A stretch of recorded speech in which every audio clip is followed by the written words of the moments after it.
52.5 तोला जो चांदी है उसकी कीमत तो 52,500 है। जी जी। और 7.5 तोला सोना तो तकरीबन 7 लाख कीमत होती है। जी जी जी, है ना। उलमा कहते हैं कि दोनों में से एक हो, तो जाहिर सी बात है दिलो दिमाग में सवाल आता है कि तो सोने की क्या जरूरत कैद लगाने की। हाँ, सोने की कैद क्यों लगाई। हाँ। लेकिन उलमा फरमाते हैं कि वालेकुम वरहमतुल्लाहि वबरकातुहू। सरकार एक मसला है। अस्सलाम वरहमतुल्लाहि वबरकातुहू। जी फैजान साहब हुक्म। मसला ये है, जैसे आजकल बड़ा पेचीदा मसला है और ये उलमा जो है इस चीज़ को बयान भी नहीं कर रहे हैं, और मैंने कहीं से पूछा भी तो मेरे समझ में भी नहीं आया मसला, क्योंकि मेरे दिमाग में नहीं बैठ रहा है वो मसला। मसला ये है, जैसे ज़कात जो है वो फ़र्ज़ है, तो वो किन लोगों को फ़र्ज़ है, वहाँ दो बातें शुभ होती हैं। एक बात ये है कि 52.5 तोला चांदी या 7.5 तोला सोना, तो इसका क्या मसला है? एक 7.5 तोला पे दी जाए ज़कात या 52 तोला चांदी पर ज़कात दी जाए?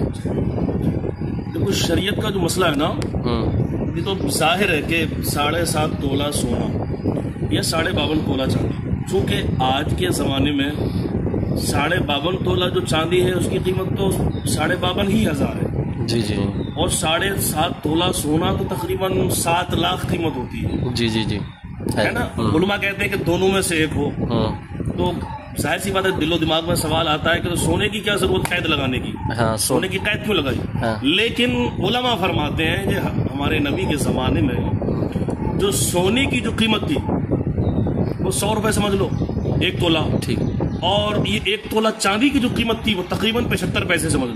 जी जी, समझ रहे ना। 25% का फर्क, 25% का फर्क था, मतलब ज्यादा फर्क नहीं था, कोई खास फर्क नहीं था उस वक्त। इसीलिए उलमा ने उस चीज को मद्देनजर रखते हुए, क्योंकि जो सोना था वो सिक्कों में चलता था, जैसे कि आज हमारे 1 रुपया 2 रुपया 4 रुपया चल रहा है, वहाँ जो था सोना इस अंदाज में इस्तेमाल होता था, वो एक करेंसी थी एक किस्म की। जी जी, दीनार कह लो, जी, दिरहम कह लो, है ना अपना। तो इसीलिए उलमा ने उस तमाम मुत्तफिका ये फैसला सुनाया कि 52.5 तोला चांदी कम से कम, जिसके पास इतनी कीमत का कोई साजो सामान हो जो जरूरत से ज्यादा हो, ज्यादा समझ, जरूरत से ज्यादा, क्योंकि जो जरूरियात जिंदगी की चीजें ना उन पर ना ज़कात वाजिब है ना उनकी कीमत को लेकर कुर्बानी वाजिब है। ठीक है। जरूरत से ज्यादा, जैसे कि मिसाल के तौर पर आपके पास मोबाइल फोन है, ठीक है, ठीक है। जी जी।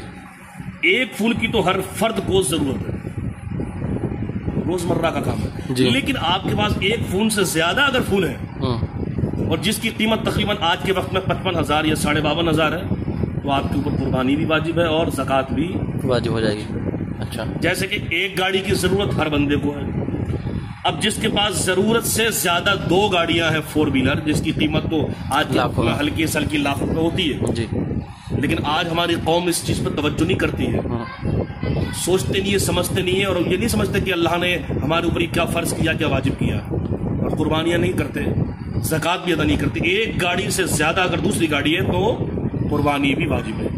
तो इसका मतलब आज के ज़माने के एतबार से 99% लोगों का 99% जो है 55,000 की कीमत क्या होती है, कोई खास नहीं है। मैं समझता हूँ आज के वक्त में हर मुसलमान के पास इतनी तो मतलब तो माल होता है, और आज के वक्त में हर औरत के पास में 1 तोला सोना तो लाजमी होगा, तो उस पर ज़कात भी फर्ज हो जाएगी। अब 1 तोला सोना की जो कीमत है आज के वक्त में तकरीबन लाख, चलो लाख तो नहीं कहो 80,000 मानो कम से कम, तो क्या होता है हमने वक्त की कीमत देखनी है, क्योंकि लाख रुपए तब पड़ता है लेबर ये जीएसटी वीएसटी। 80,000 भी उसमें ज़कात भी वाजिब होगी और कुर्बानी भी वाजिब होगी।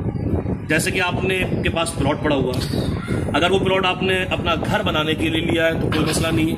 अगर वही प्लॉट आपने इस नीयत से लिया है कि मेरी रकम बढ़ जाएगी, मेरे पैसे में फायदा हो जाएगा, तो उस प्लॉट की कीमत को आप जोड़ेंगे, कैलकुलेटर करेंगे, जितनी उसकी कीमत होगी उतनी ही ज़कात भी देनी पड़ेगी। क्योंकि आजकल लोगों के जहन में जो है बात वो 7.5 तोला सोने की रहती है, गलत, इसीलिए वो कुर्बानी नहीं कर पा रहे हैं, इसीलिए वो ज़कात नहीं दे पा रहे हैं। एक बात और बता दूंगा, हमारे आका मौला सल्लल्लाहु ताला अलैहि वसल्लम ने इरशाद फरमाया कि जिसके ऊपर कुर्बानी वाजिब है और अगर वो कुर्बानी नहीं करता तो आका करीम फरमाते ऐसे लोग हमारी ईदगाह से दूर रहें। अल्लाह अल्लाह अल्लाह, कितनी सख्त वईद है, लेकिन हमारी कौम नहीं समझती। दूसरा क्या है,